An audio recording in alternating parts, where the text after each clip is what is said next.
ഇവിടെ പണങ്ങും പണങ്ങും പണങ്ങും എന്നൊക്കെ പറയുക എന്നതല്ലാതെ സ്ത്രീധനമുള്ള കല്യാണത്തിൽ പങ്കെടുത്തില്ല എന്നതിന്റെ പേരിൽ ഒന്നും കാര്യമായി പണക്കം വരാൻ പോകുന്നില്ല. എത്രയോ കല്യാണങ്ങളിൽ ഒരുപാട് കാരണങ്ങളാൽ പങ്കെടുക്കാതെ പോകുന്നു. ഇവിടെ ഇതാ അള്ളാഹുവിന് വേണ്ടിയുള്ള ജിഹാദാണ്. കാരണം ഇത് നന്മയല്ല, തിന്മയാണ്. ആ പാവപ്പെട്ട പെണ്ണിന്റെ കണ്ണുനീരിൽ കുതിർന്ന വളിച്ചു പുളിച്ച് നാറിയ വൃത്തികെട്ട ബിരിയാണിയാണ് അവിടെയുള്ളത്. നമ്മളതിൽ പങ്കെടുക്കേണ്ട അത്യാവശ്യമില്ല. കാരണം അവിടെ ന്യായത്തിന്റെയും നന്മയുടെയും അടിസ്ഥാനത്തിലുള്ള ഒരു സംഘമല്ല, ഒരു സംഗമമല്ല, ഒരു സമ്മേളനമല്ല അവിടെ നടക്കുന്നത്. പിന്നെ രണ്ടാമത്തെ ചോദ്യം 10 പവന്റെ എന്ന വിഷയമാണ്. 10 പവൻ എന്നതുമായി ഒന്നും നമ്മുടെ വിഷയങ്ങൾക്ക് യാതൊരു ബന്ധവുമില്ല. സ്ത്രീധനം എന്ന പ്രശ്നത്തിന്, ധൂർത്തി എന്ന പ്രശ്നത്തിന് 10 പവനുമായി ബന്ധമില്ല. മാത്രമല്ല സക്കാത്ത് കൊടുക്കുന്നത് 10 പവനിൽ അപ്പുറത്തുള്ളതിനാണോ അല്ലേ എന്ന കാര്യത്തിൽ വലിയൊരു ചർച്ച വേറെ നടക്കുന്നുണ്ട്. 2 വള ധരിച്ച പെണ്ണിനോട് നബി സല്ലല്ലാഹു അലൈഹി വസല്ലം സക്കാത്ത് കൊടുത്തോ എന്ന് ചോദിച്ചിട്ടുണ്ട്. അത് കട്ടിയുള്ള വളകളായിരുന്നു എന്നത് പറയുന്നുണ്ട്. നബി സല്ലല്ലാഹു അലൈഹി വസല്ലമയുടെ കാലത്ത് 10.25 പവനും 590 ഗ്രാം വെള്ളിയും ഒരേ വിലയുള്ളതായിരുന്നു എന്നതായിരുന്നു ആ കാലഘട്ടത്തിൽ. 20 ദിനാർ സമം 200 ദിർഹമായിരുന്നു. അഥവാ ഇന്നത്തെ 20,000 രൂപ, ഇന്നത്തെ 10 പവൻ 25 ലക്ഷം ഉറുപ്പിക. 25 ലക്ഷം ഉറുപ്പിക 2 ലക്ഷം ഉറുപ്പിക 2 ലക്ഷം ഉറുപ്പിക 25,000 സമമായിരുന്നു എന്നർത്ഥം. അഥവാ അന്ന് 590 ഗ്രാം വെള്ളിയുടെ വില 10.5 പവൻ സ്വർണത്തിന്റെ വിലയായിരുന്നു. ശരി, ആ കാലഘട്ടത്തിലെ വിഷയവുമായിട്ടാണ് ഇതിന് ബന്ധം. പക്ഷേ ഇവിടെ ഇത് എത്ര തന്നെ കൊടുത്താലും ശരി സ്ത്രീധനമാണോ അല്ലേ എന്നുള്ളതാണ് വിഷയം. എന്തുകൊണ്ട് കൊടുക്കുന്നു? മകളായത് കൊണ്ട് കൊടുത്തതാണോ? അവൾ എന്നാ മകളായത്? ഇന്നാണോ? കല്യാണത്തിന്റെ വിലയാക്കിയാണോ മകളായത്? ചെറുപ്പം മുതലേ മകളല്ലേ? അത് കൊടുത്തോ? ഇല്ല. എന്തുകൊണ്ട് കൊടുക്കുന്നു? പെണ്ണിന്റെ വീട്ടുകാർ എന്തെങ്കിലും ആഭരണം ഉണ്ടാകണം അവരുടെ സ്ത്രീയുടെ കയ്യിൽ നിന്ന്, പെണ്ണിന്റെ കയ്യിൽ നിന്ന് പുരുഷന്റെ വീട്ടുകാർ ആഗ്രഹിക്കുന്നു. അത് ആവശ്യപ്പെടുന്നു അല്ലെങ്കിൽ ആവശ്യപ്പെടുന്നില്ല, എന്തായാലും അത് അവന് വേണ്ടിയാണ്. അത് കല്യാണം കഴിക്കുന്ന ചെറുക്കന് വേണ്ടിയാണ്.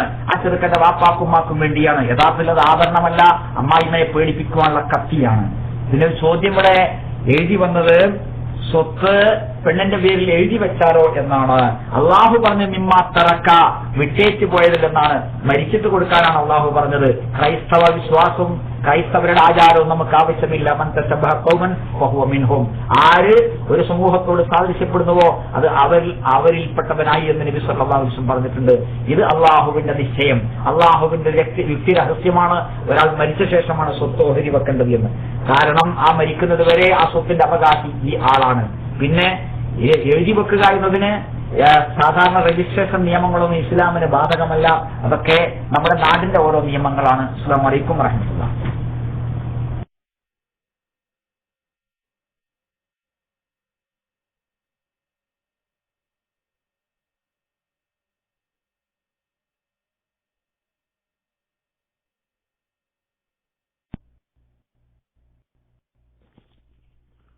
അസ്സലാമു അലൈക്കും വറഹ്മത്തുള്ളാഹി വബറകാതുഹു. സഹോദരന്മാരെ, ആരും മൈക്ക് എടുക്കാത്തത് കൊണ്ട് എടുത്തതാ. നേരത്തെ ഞാൻ മുകളിലായിരുന്നു.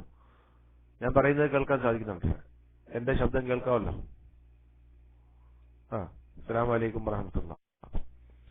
ഉസ്താദെ, എന്റെ സംശയം, വിവാഹം കഴിക്കുന്ന സമയത്ത് സാമ്പത്തിക സ്ഥിതിയും ഈ പറയുന്ന രീതിയിലുള്ള സാഹചര്യങ്ങളുമൊന്നും അനുകൂലമല്ലാതിരുന്നത് കൊണ്ട് വിരലെണ്ണാവുന്ന ആളുകൾക്ക് മാത്രമാണ് വിവാഹ സൽക്കാരം നൽകിയത്. ഏകദേശം 8 പേർക്ക്.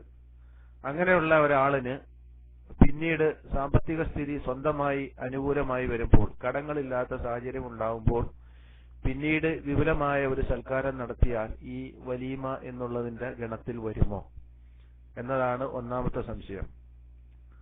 വർഷങ്ങൾക്ക് ശേഷം പിന്നീട് അന്ന് ഇസ്ലാമിലെ ഏറ്റവും ലളിതമായ നിലയിലുള്ള ഒരു ഉപകരണം നേരത്തെ മഹറായി നൽകിയിരുന്ന ഒരാൾ പിന്നീട് സാമ്പത്തിക സ്ഥിതികൾ അനുകൂലമായി വരുമ്പോൾ കുറച്ചുകൂടി ഉത്തമമായ വിലപിടിപ്പുള്ള മറ്റൊരു വസ്തു നൽകിയിട്ട് ഇത് ആ മഹറായി പരിഗണിക്കണം എന്ന് പറഞ്ഞാൽ അത് പുതിയതാണോ മഹറായി പരിഗണിക്കുക, അതല്ല നേരത്തെ നൽകിയതാണോ മഹറായി പരിഗണിക്കുക? അങ്ങനെ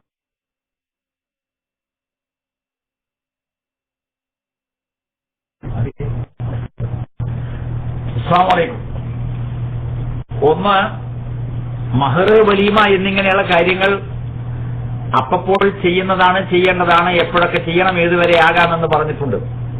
രണ്ടാമത്തത് മഹറിന് സാമ്പത്തിക സ്ഥിതിയുമായി നേരിട്ട് ബന്ധമില്ല. എന്നാൽ മഹർ പറയാതെയാണ് വിവാഹം കഴിക്കുന്നതെങ്കിൽ, മഹർ പറയാതെ വിവാഹം കഴിക്കാം അല്ലാഹു പറഞ്ഞിട്ടുണ്ട്.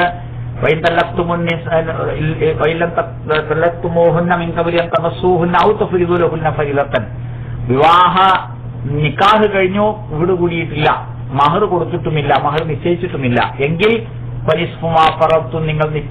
നിങ്ങൾ മഹർ നിശ്ചയിച്ചിട്ടുണ്ടെങ്കിൽ മഹറിന്റെ പ്രമുദി എന്ന് പറഞ്ഞിട്ടുണ്ട്. മഹർ നിശ്ചയിച്ചിട്ടില്ല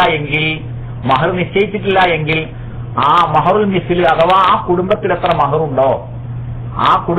മഹറുണ്ടോ അത്ര കൊടുക്കണമെന്നാണ് നിയമം. അത് ഏതായിരുന്നാലും വിവാഹവുമായി ബന്ധപ്പെട്ട് മഹർ കൊടുത്തു കഴിഞ്ഞു, അത് അവസാനിച്ചു കഴിഞ്ഞു. പിന്നെ രണ്ടാമത് മഹർ മോഡിഫിക്കേഷൻ നടത്തുക എന്നുള്ള പരിപാടിയില്ല. വലീമയും അങ്ങനെ തന്നെയാണ്.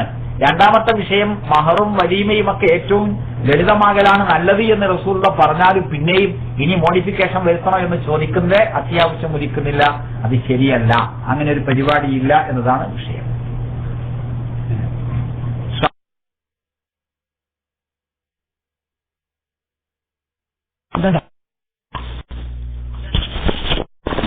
സഖ്യത്തെ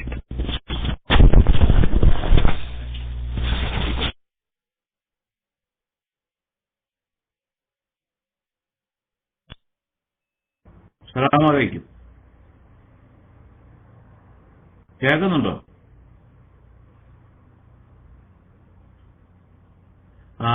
എനിക്ക് ചോദിക്കാനുള്ളത് വെച്ചാൽ ലാളിത്യം വിരുന്നുമായിട്ട് ബന്ധപ്പെട്ടാണ്. ലാളിത്യമാണ് ഉദ്ദേശിക്കുന്നതെങ്കിലും ഇപ്പൊ ബന്ധുക്കളോ സുഹൃത്തുക്കളോ ഒക്കെ കൂടുതലുള്ള ആൾക്കാർ ഒരു 200-300 പേരെ ക്ഷണിക്കുകയും അവർക്കെല്ലാം പിന്നെ ഭക്ഷണം കൊടുക്കുകയും സാമ്പത്തിക സ്ഥിതി ഉള്ള ആൾക്കാരെ സംബന്ധിച്ച് ഇപ്പൊ അങ്ങനെ കടമൊന്നും ഇല്ലാതെ കൊടുക്കുകയാണെങ്കിൽ അതിൽ തെറ്റുണ്ടോ? അല്ലെങ്കിൽ ഇസ്ലാമിൽ ഇത്രയേ കൊടുക്കാവൂ, അല്ല വിരുന്ന് ഇത്ര പേർക്കേ കൊടുക്കാവൂ എന്നുള്ള ഒരു പരിധി നിശ്ചയിച്ചിട്ടുണ്ടോ? അത് അങ്ങനെ അത് ഒന്ന് അറിഞ്ഞാൽ നന്നായിരുന്നു. അസ്സലാമു അലൈക്കും വറഹ്മത്തുള്ളാഹി വബറകാതുഹു.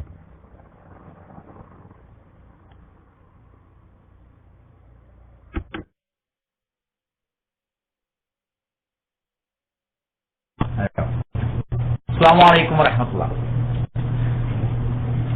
ഇതിന് പ്രത്യേകമായ പരിധി ഇസ്ലാം നിശ്ചയിച്ചിട്ടില്ല. പിന്നെയോ ഇന്ന മിൻ യംനിൽ മർഅത്തി തൈസീറു ഖിത്ബത്തിഹാ വ തൈസീറു സദാഖിഹാ എന്ന് പറഞ്ഞു, നേരത്തെ പറഞ്ഞു. അതുപോലെ ഏറ്റവും ലളിതമാക്കലാണ് നല്ലത് എന്ന പൊതുവായ തത്വവുമുണ്ട്. എങ്കിൽ ആ ഒരു പരിധിയിലാണ് നമ്മൾ നിൽക്കേണ്ടത്. പക്ഷേ ഇത്ര ആളെ വിളിക്കാം, ഇത്ര ആളെ സദ്യ കൊടുക്കാൻ പാടുള്ളൂ എന്നൊന്നും എവിടെയും പറഞ്ഞിട്ടില്ല. ഏറ്റവും നല്ലത് ലളിതമാകലാണ് എന്ന് മാത്രമാണ് ഇവിടെ പറയുന്നത്.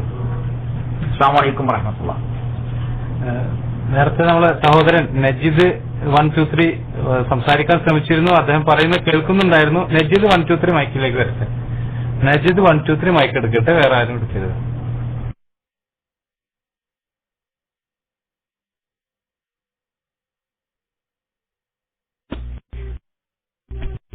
അസ്സലാമു അലൈക്കും വറഹ്മത്തുള്ളാഹി വബറകാതുഹു. കേൾക്കുന്നുണ്ടോ?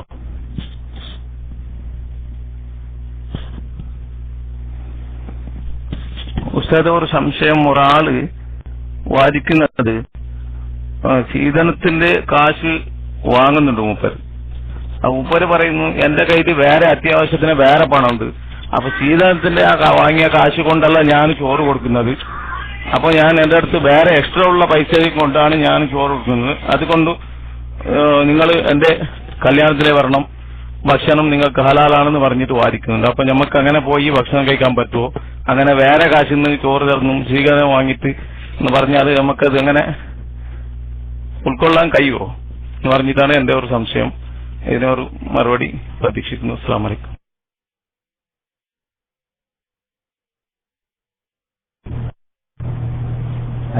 അസ്സലാമു അലൈക്കും വറഹ്മത്തുള്ളാഹി. ഇവിടെ ഭക്ഷണം കഴിക്കുക എന്നതിനേക്കാളേറെ പ്രധാനമായിട്ടുള്ളത് നമ്മുടെ സാന്നിധ്യമാണ്, നമ്മുടെ സാക്ഷിയാണ്. അല്ലാഹു സൂറത്തുൻ നിസായിലെ 135-ാമത്തെ ആയത്തിലും സൂറത്ത് മാഇദയിലെ 8-ാമത്തെ ആയത്തിലും സൂറത്ത് മാഇദയിലെ 2-ാമത്തെ ആയത്തിലും പറഞ്ഞതനുസരിച്ച് സത്യത്തിന്, ന്യായത്തിന്, ധർമ്മത്തിന്, നീതിക്ക് കൂട്ടുനിൽക്കുക, അല്ലാത്തതിന് കൂട്ടുനിൽക്കാതിരിക്കുക എന്നുള്ളതാണ്. അതുകൊണ്ട് നമ്മുടെ സാന്നിധ്യവും സഹകരണവുമാണ് ഏറ്റവും പ്രധാനപ്പെട്ട വിഷയം. പിന്നെ പണം നമ്മുടെ കീശയിൽ വേറെയുണ്ട്, സ്ത്രീധനം തന്ന കാശ് വേറെ വെച്ചു. എന്നാൽ നമുക്ക് കിട്ടിയ ഈ നമ്മുടെ കയ്യിലുള്ള വേറെ കാശ് കൊണ്ട് നമ്മൾ ഭക്ഷണം ഉണ്ടാക്കി കഴിക്കുന്നു എന്നുള്ളത് അത് അള്ളാഹുവിനെ പറ്റിക്കാൻ വേണ്ടിയാണോ, ജനങ്ങളെ പറ്റിക്കാൻ വേണ്ടിയാണോ, അതല്ല സ്വയം സമാധാനിക്കാൻ വേണ്ടിയാണോ, ആലോചിച്ചാൽ അറിയാം അതല്ല അടിസ്ഥാനപരമായ പ്രശ്നം. അസ്സലാമു അലൈക്കും വറഹ്മത്തുള്ളാഹി.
അസ്സലാമു അലൈക്കും വറഹ്മത്തുള്ളാഹി വബറകാതുഹു.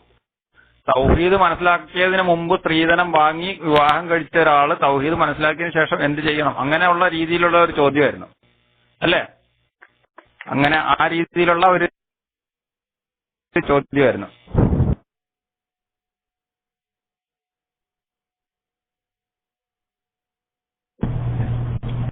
അസ്സലാമു അലൈക്കും. തൗഹീദ് മനസ്സിലാക്കുന്നതിന് മുമ്പായാലും ശരി ശേഷമായാലും ശരി ജനങ്ങളുമായി ബന്ധപ്പെട്ട ഇടപാടുകളിൽ തെറ്റ് സംഭവിച്ചിട്ടുണ്ടെങ്കിൽ അത് ജാഹിലിയ കാലത്തെ തെറ്റായാലും ഇസ്ലാമിക കാലഘട്ടത്തിലെ തെറ്റായാലും ശരി പരിഹാരമുണ്ടാക്കേണ്ടതാണ്. അപ്പോൾ സ്ത്രീധനം വാങ്ങിപ്പോയി അതിനെപ്പറ്റി പിന്നീട് മനസ്സിലായി ഖേദം വന്ന് എന്ത് ചെയ്യണം? സ്വാഭാവികമായി ഉത്തരം വ്യക്തമാണ്, അത് തിരിച്ചു കൊടുക്കണം. നേരത്തെ ഒരു ചോദ്യം ഇവിടെ എഴുതി കാണിച്ചിരുന്നു.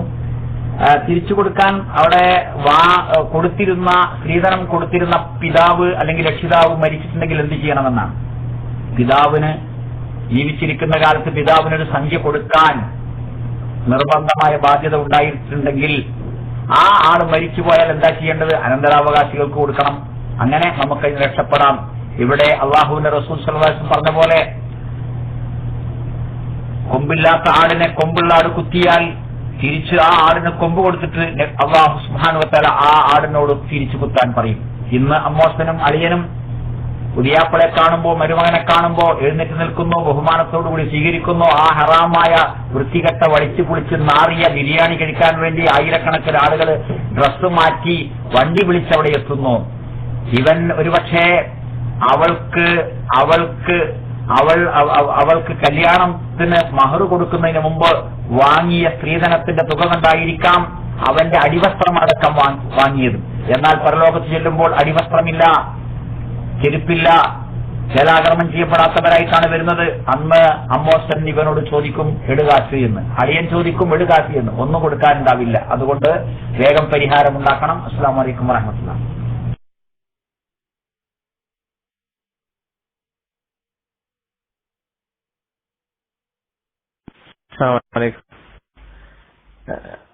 എന്റെ സൗണ്ട് കേൾക്കുന്നുണ്ടല്ലോ? അതെ, ഞാൻ വിഷയത്തിന് വേറെ രീതിയിലാണ്. അതായത് പിന്നെ നമ്മുടെ നാദാപുരം ഖണ്ഡനത്തില് പേരോട് സക്കാഫി പിന്നെ ഒരായത്ത് ഓതിയിട്ട്, അതായത് സൂറത്ത് നിസാന്റെ 4-ാമത്തെ ആയത്ത് ഓതിയിട്ട്, വാത്തു നിസാന്റെ സദഖാത്തുഹിന്റെ നെഹ്ലാനിന്റെ ആയത്ത് ഓതിയിട്ട്, അതായത് സ്ത്രീധനം ഹലാലാണ്, ഇത് അനുവദനീയാണ് എന്ന് പറയുന്നുണ്ട് അദ്ദേഹം.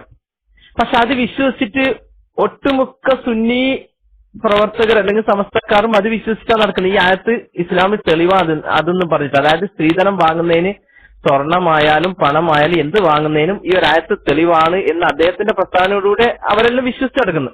ഏതെങ്കിലും സുന്നി സുഹൃത്തുക്കൾ ഇതിലുണ്ടാവും ചിലപ്പോ. ഓക്കെ, ഇങ്ങനെ ഇത് ഏതെങ്കിലും തഫ്സീറിൽ ഇങ്ങനെ ആരെങ്കിലും പറഞ്ഞിട്ടുണ്ടോ? ആറ്റിങ്ങൽ പറഞ്ഞാണ്, നാദാപുരല്ല, ആറ്റിങ്ങൽ മുഖാമുഖത്തിൽ. ഇത് ഏതെങ്കിലും തഫ്സീറിൽ ഇങ്ങനെ വല്ലെങ്കിൽ ഇയാളുടെ വാദപ്രകാരം ആരെങ്കിലും സംസാരിച്ചിട്ടുണ്ടോ, അഭിപ്രായം പറഞ്ഞിട്ടുണ്ടോ എന്നാണ് എനിക്ക് അറിയേണ്ടത്. അസ്സലാമു അലൈക്കും വറഹ്മത്തുള്ളാഹി.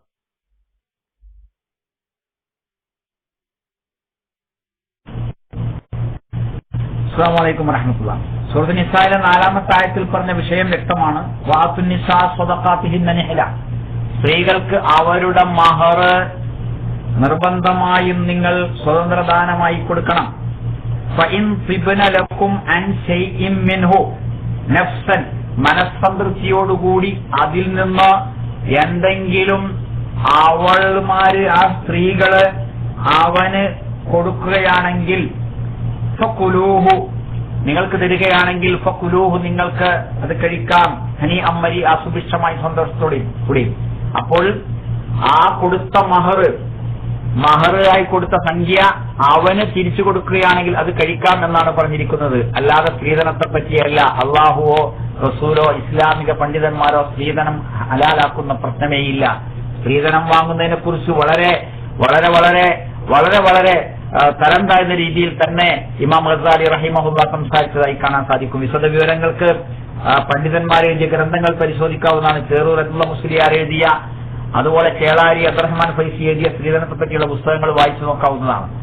അസ്സലാമു അലൈക്കും വറഹ്മത്തുള്ളാഹി.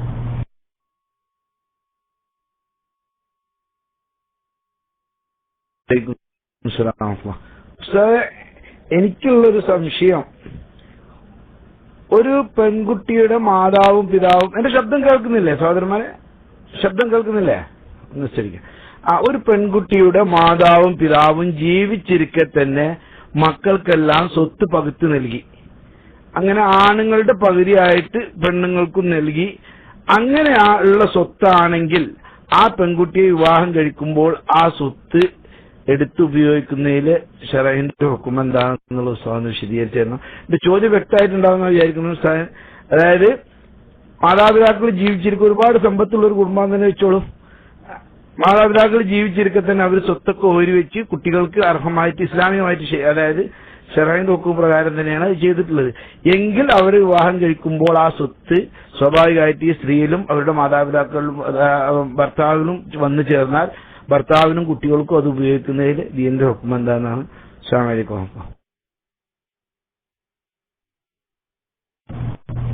അസ്സലാമു അലൈക്കും വറഹ്മത്തുള്ളാഹി. ഒന്ന്, നേരത്തെ പറഞ്ഞു മരണശേഷം മാത്രമേ സ്വത്ത് ഓഹരി വെക്കുവാൻ ഇസ്ലാം ആവശ്യപ്പെട്ടുള്ളൂ, കൽപ്പിച്ചിട്ടുള്ളൂ. അതുകൊണ്ട് തന്നെ ആ അള്ളാഹുവിന്റെ കൽപ്പനക്കെതിരാണ് ഈ ഓഹരി വെക്കൽ. കാരണം അയാൾ മരിച്ച ശേഷം മാത്രമേ സ്വത്ത് മറ്റുള്ളവർക്ക് അവകാശപ്പെട്ടതായി മാറുന്നുള്ളൂ. അവസാന നിമിഷം വരെ ആ മരിക്കാൻ പോകുന്ന ആൾക്ക് ആവശ്യത്തിന് ചെലവാക്കാൻ വേണ്ടിയുള്ളതാണ് സ്വത്ത്. രണ്ടാമത്തെ കാര്യം, നേരത്തെ സ്വത്ത് എഴുതി വെച്ചതാണെങ്കിലും ശരി, ഓഹരി വെച്ചതാണെങ്കിലും ശരി, കിട്ടിയതാണെങ്കിലും ശരി, കല്യാണം കഴിഞ്ഞാൽ പെണ്ണിന്റെ കൈവശമുള്ള സ്വത്ത് ഭർത്താവിന് ഉപയോഗിക്കാമോ എന്നുള്ളതാണ് അടിസ്ഥാനപരമായ ചോദ്യം വരുന്നത്. അത് വ്യക്തമാണ്. കൊടുത്ത മഹർ പോലും അവൾ തിരിച്ചു കൊടുത്താൽ ഉപയോഗിക്കാൻ എന്നുണ്ടെങ്കിൽ പിന്നെ അവളുടെ കയ്യിലുള്ള സ്വത്ത് അവൾ സ്വന്തം ഇഷ്ടപ്രകാരം കൊടുക്കുകയോ എന്തെങ്കിലും ആവശ്യത്തിന് ചോദിച്ചു വാങ്ങുകയോ ചെയ്യുന്നതിന് തെറ്റുണ്ട് എന്ന് പറയാൻ നിവൃത്തിയില്ല. പക്ഷേ അള്ളാഹു കൽപ്പിച്ചിരിക്കുന്നത് ആ പെൺകുട്ടിയുടെ കല്യാണം കഴിഞ്ഞ ഭാര്യയുടെ മുഴുവൻ സ്വത്തും മുഴുവൻ ചെലവും പുരുഷൻ വഹിക്കണമെന്നാണ്. അതുകൊണ്ട് അത് ചോദിക്കാതിരിക്കലാണ്, വാങ്ങാതിരിക്കലാണ് ഏറ്റവും ഹൈർ. അത്യാവശ്യമാണെങ്കിൽ ചെയ്യാവുന്നതാണ്. അസ്സലാമു അലൈക്കും വറഹ്മത്തുള്ളാഹി. ഇവിടെ ഒരു ചോദ്യം എഴുതി കിട്ടിയിട്ടുണ്ട്, അതൊന്ന് ശ്രോതാക്കൾക്ക് വേണ്ടി വായിക്കുകയാണ്, അതിനാണ് മറുപടി ഇൻഷാ അല്ലാഹ്. തെക്കൻ കേരളത്തിൽ പ്രത്യേകിച്ച് കൊല്ലം ജില്ലയിൽ സ്ത്രീധനം കൊടുക്കുന്ന പണത്തിന് പകരം ഒരു രേഖ വരൻ കൊടുക്കേണ്ടതുണ്ട്. അതായത് കൊടുക്കുന്ന പണത്തിന് തുല്യമായി വസ്തു ഭാര്യയുടെ പേരിൽ എഴുതി വെക്കുകയോ അല്ലെങ്കിൽ അത്രയും തുകക്ക് തുല്യമായ വസ്തു ഭാര്യയുടെ പേരിൽ വാങ്ങിക്കുകയോ വേണം. ഈ ഒരു അവസ്ഥയിൽ വാങ്ങിയ പണം തിരിച്ചു കൊടുക്കേണ്ട കാര്യമുണ്ടോ? സ്ത്രീധനം വാങ്ങി എന്നുള്ള തെറ്റിൽ അയാൾ ഉൾപ്പെടുമോ? ഭാര്യയുടെ സമ്മതത്തോടെ അവൾക്ക് പിതാവ് നൽകിയ സ്വർണം അവളുടെ അനുവാദത്തോടുകൂടി ഭർത്താവിന് ഉപയോഗിക്കുവാൻ പറ്റുമോ? ഇതാണ് ചോദ്യം. മറുപടി പ്രതീക്ഷിക്കുന്നു. അസ്സലാമു അലൈക്കും വറഹ്മത്തുള്ളാഹി. ഏതായാലും യാതൊരു റെക്കോർഡുമില്ലാതെ തോന്നിയ സംഖ്യ ചോദിക്കുകയോ ആവശ്യപ്പെടുകയോ പണ്ടം ചോദിക്കുകയോ ആവശ്യപ്പെടുകയോ ചെയ്തിട്ട് അത് അങ്ങനെ തന്നെ വാങ്ങി യാതൊരു അനുവാദവുമില്ലാതെ ഉപയോഗിക്കുന്നതിനേക്കാൾ എന്തുകൊണ്ട് മെച്ചമാണ് ഒരു റെക്കോർഡ് ഉണ്ടാവുക എന്നത്. പക്ഷേ റെക്കോർഡ് ഉണ്ടായാലും ശരി, ആ പെൺകുട്ടിയുടെ രക്ഷിതാവ് അങ്ങനെ ഒരു സ്ത്രീധനം, അങ്ങനെ ഒരു ആഭരണം അല്ലെങ്കിൽ സമ്പത്ത് കൊടുക്കാൻ നിർബന്ധിതയാണല്ലോ, അത് തെറ്റാണ്. കാരണം വിവാഹവുമായി ബന്ധപ്പെട്ട് പെണ്ണിന്റെ വീട്ടുകാർക്ക് കാലിച്ചായ പോലും ചില്ലിക്കാറ്റ് പോലും ചെലവാകാൻ പാടില്ലാത്തതാണ്. കല്യാണത്തിന്റെ മുഴുവൻ ചെലവും പുരുഷൻ വഹിക്കേണ്ടതാണ്. അതുകൊണ്ട് അവൾക്ക് ഒരു റിക്കാർഡ് ഉണ്ടായെങ്കിലും ശരി, ഇല്ലെങ്കിലും ശരി, അത് കൊടുക്കാൻ അവർ നിർബന്ധിതരാവുക എന്നത് ശരിയല്ല. രണ്ടാമത്തെ കാര്യം, ഈ കടലാസുകളൊക്കെ എത്രമാത്രം അവസാനം ബലപ്പെടുന്നു അല്ലെങ്കിൽ ഫലപ്പെടുന്നു എന്നത് രണ്ടാമത്തെ കാര്യമാണ്. പക്ഷേ ഒരു കാര്യം വ്യക്തമാണ്, ആ കുറ്റത്തിൽ അവൻ പങ്കാളിയായിരിക്കും. പക്ഷേ യാതൊരു റിക്കാർഡുമില്ലാതെ സ്ത്രീധനം വാങ്ങുന്നതിനേക്കാൾ കുറഞ്ഞ ലഘുവായ പങ്കാളിത്തമായിരിക്കും ഇത് എന്ന് മാത്രം. അസ്സലാമു അലൈക്കും.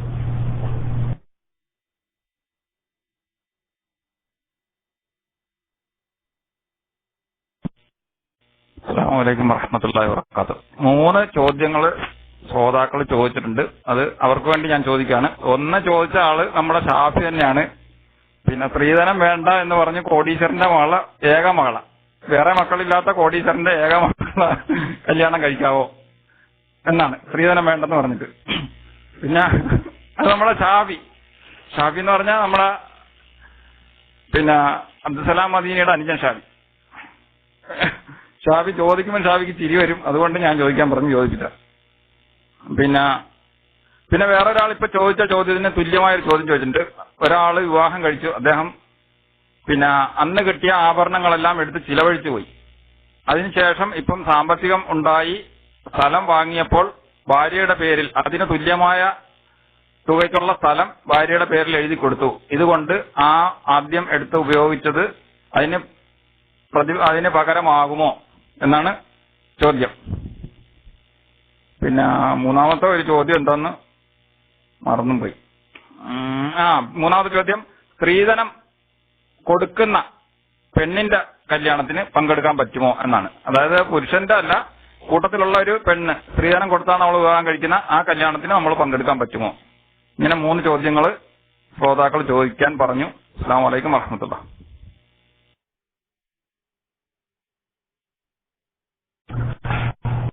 അസ്സലാമു അലൈക്കും വറഹ്മത്തുള്ളാഹി.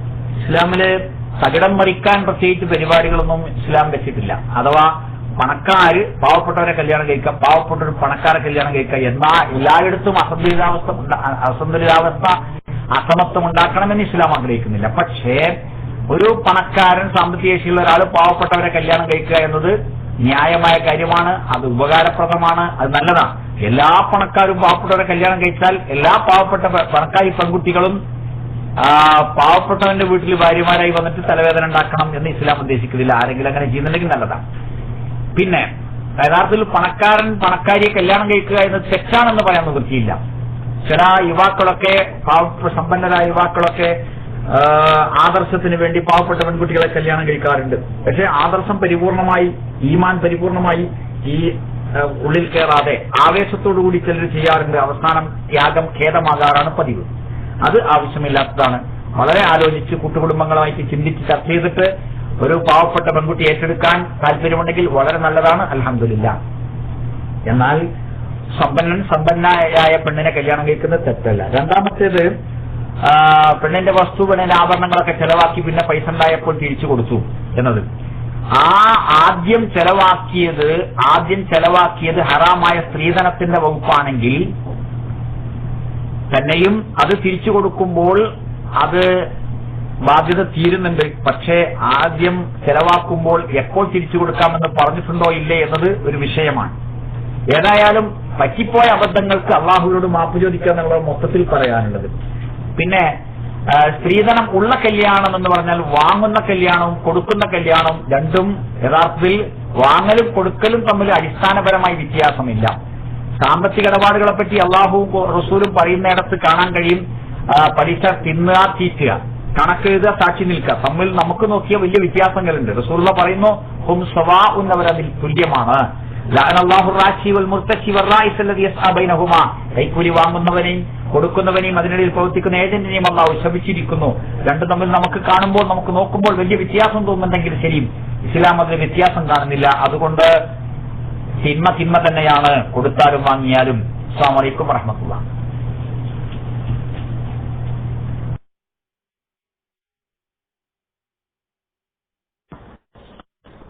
അസ്സലാമു അലൈക്കും വറഹ്മത്തുള്ളാഹി.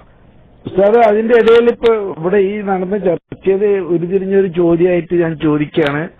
അതായത് അറിവില്ലായ്മ കൊണ്ട് അതായത് സ്ത്രീധനം വാങ്ങിപ്പോയ ആളുകൾ അത് തിരിച്ചു കൊടുക്കാൻ തയ്യാറാകുമ്പോ അതായത് അവർ അത് ഉപയോഗിച്ചതിനുള്ള അതായത് ആ സമ്പത്ത് ഉപയോഗിച്ചതിനുള്ള ലാഭവിഹിതം അവരുടെ കുടുംബങ്ങൾക്ക് കൊടുക്കേണ്ടതുണ്ടോ, അഥവാ അവരിപ്പോ അന്ന് വാങ്ങിയ 10 പവന്റെ അന്നത്തെ വിലയോ അന്നത്തെ മൂല്യമല്ല ഇന്ന്, അല്ലെങ്കിൽ അന്ന് വാങ്ങിയ 25, 50, 100 പവൻ എത്രയാവട്ടെ അതിന്റെ മൂല്യമല്ല ഇന്ന്. അപ്പൊ ഇത് തിരിച്ചു കൊടുക്കുമ്പോ അതിനനുസരിച്ചുള്ളത് കൊടുക്കണോ അഥവാ ഇന്നത്തെ നിലക്കുള്ളതാണോ? കാരണം അന്ന് 50 പവൻ വാങ്ങിയ അന്നത്തെ 50 പവന്റെ വില 1.5 ലക്ഷം ആണെങ്കിൽ ഇന്നത്തെ 50 പവന്റെ വില അതായത് ഒരു 5-6 ലക്ഷം റുപ്യന്റെ മേലെയാണെന്നാണ് ഞാൻ മനസ്സിലാക്കുന്നത്.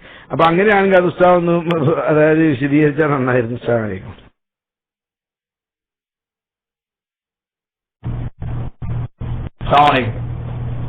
സാമ്പത്തിക ഇടപാടുകളെ സംബന്ധിച്ചിടത്തോളം ഇത് ഒരു സാധാരണ കടം അല്ല. കടമാണെങ്കിൽ ആ വാങ്ങിയത് തന്നെയാണ് കൊല്ലങ്ങൾ കഴിഞ്ഞാലും തിരിച്ചു കൊടുക്കേണ്ടത്. രണ്ടാമത്തെ വിഷയം, ഇത് ആഭരണമാണ് എങ്കിൽ ആഭരണം തിരിച്ചു കൊടുക്കുമ്പോൾ പിന്നെ വില വ്യത്യാസത്തിന്റെ കാര്യം ചർച്ച ചെയ്യേണ്ടതില്ല. 10 പവൻ ആണ് സ്ത്രീധന ഹറാമായി വാങ്ങിയത്, തിരിച്ചു 10 പവൻ തന്നെ കൊടുക്കുന്നു, അത് കണക്കാണ്.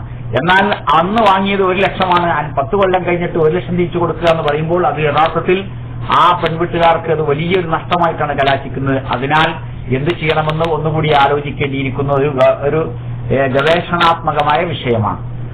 സൗദി അറേബ്യയിൽ ഏതാനും ദിവസത്തെ സന്ദർശനത്തിന് വേണ്ടി വന്നതാണ്. ചുങ്കത്തറ നജാത്തുൽ അനാം അറബിക് കോളേജിന്റെയും ഓർഫനേജിന്റെയും ഹിഫ്ദ് കോളേജിന്റെയും ഒക്കെ സാമ്പത്തിക സ്ഥിതികൾ നിങ്ങളുമായി പങ്കുവെക്കുകയും ആവശ്യമായ സഹായ സഹകരണങ്ങൾ അഭ്യർത്ഥിക്കുകയും ചെയ്യുകയാണ്. ബന്ധപ്പെടണമെന്ന് പ്രത്യേകമായി ഓർമ്മിപ്പിക്കുന്നു. 28-ാം തീയതി രാത്രി വരെ സൗദി അറേബ്യയിൽ ഉണ്ടാകും. Phone number 05378220. നാട്ടിലെ നമ്പർ 9961222233. അതുകൊണ്ട് എല്ലാവരും സജീവമായി ചർച്ചയിൽ പങ്കെടുത്തു. ധൃതി പിടിച്ച് ചോദ്യങ്ങൾക്ക് മറുപടി പറഞ്ഞപ്പോൾ അബദ്ധങ്ങൾ സംഭവിച്ചിരിക്കാൻ സ്വാഭാവികമായി സാധ്യതയുണ്ട്. ബന്ധപ്പെടണം, തെറ്റുകൾ ചൂണ്ടിക്കാണിക്കണമെന്ന് ഉറപ്പിക്കുന്നു. ഏതായിരുന്നാലും സ്ത്രീധനത്തിൽ താങ്ങി നിൽക്കുന്ന സാഹചര്യങ്ങൾക്കുമെതിരെ അതിശക്തമായൊരു വിപ്ലവം നമുക്ക് നടത്തേണ്ടതുണ്ട്. സ്ത്രീധനം മടക്കിക്കൊടുക്കണം, സ്ത്രീധന വിവാഹങ്ങൾ ബഹിഷ്കരിക്കണം, സ്ത്രീധനമില്ലാത്ത വിവാഹങ്ങൾ പ്രോത്സാഹിപ്പിക്കണം. അസറിന് ശേഷം വയറുനിറയെ പ്രസംഗവും പായസവും എന്ന മഹത്തായ തത്വവുമായി മുന്നോട്ട് നീങ്ങിയാൽ തീർച്ചയായും അതിന് സാധ്യതയുണ്ടാകും. ഈ രാജ്യത്ത് വിവാഹമോചിതകളും വിധവകളുമായ സഹോദരിമാർക്കും പ്രായമേറെയായിട്ടും ഒരു പുരുഷന് അനുവദനീയമായ സ്പർശം ലഭിക്കാത്ത അവിവാഹിതരായ സ്ത്രീകൾക്കും വിവാഹമുണ്ടാക്കുവാൻ വേണ്ടി നമ്മൾ ആലോചിക്കണം. ദുബായിൽ ഒരു ഫാദേഴ്സ് അസോസിയേഷൻ രൂപീകരിച്ചതായി കേട്ടിരുന്നു.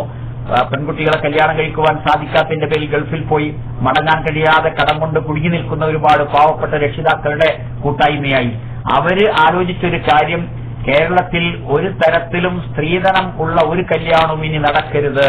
നടക്കാതിരിക്കാൻ എന്താണ് മാർഗം?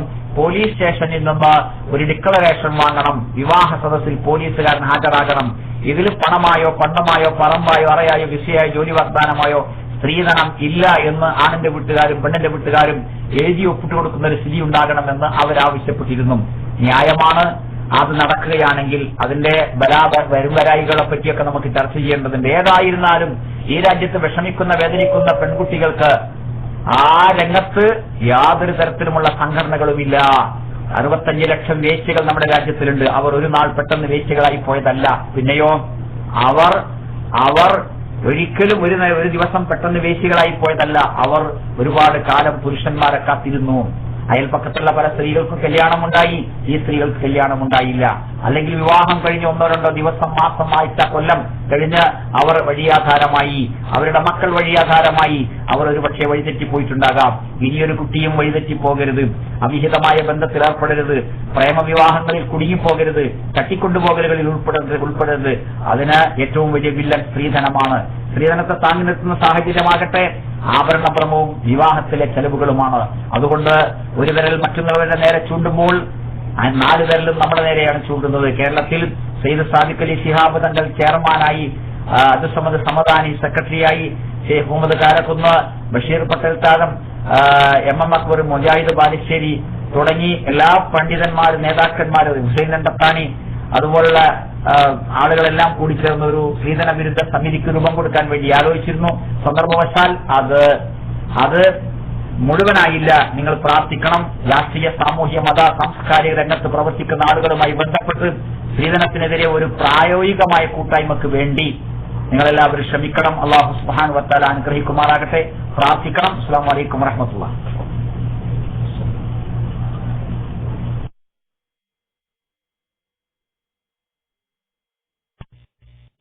വലൈക്കും സലാം വറഹ്മത്തുള്ളാഹി വബറകാതുഹു. പിന്നെ ഇൻഷാ അല്ലാഹ് നാട്ടിൽ പോയാലും ഒരു ലാപ്ടോപ്പോ എന്തെങ്കിലുമൊക്കെ ആയിട്ട് മലയാളം ഇസ്ലാമിക് ക്ലാസ് റൂമിലുള്ളവർക്ക് ഇതുപോലെയുള്ള സംശയ നിവാരണത്തിന് ആഴ്ചയിൽ ഒരു ദിവസം ഇല്ലെങ്കിൽ 2 ആഴ്ചയിൽ ഒരു ദിവസമെങ്കിലും ഞങ്ങളോട് സഹകരിക്കണം എന്ന് പറയാനാണ് ഞാൻ മൈക്കെടുത്തത്. ഇനി ബാക്കി അടുത്തിരിക്കുന്ന നമ്മുടെ അൻവർ സാഹിബ് പറഞ്ഞു തരും. കാരണം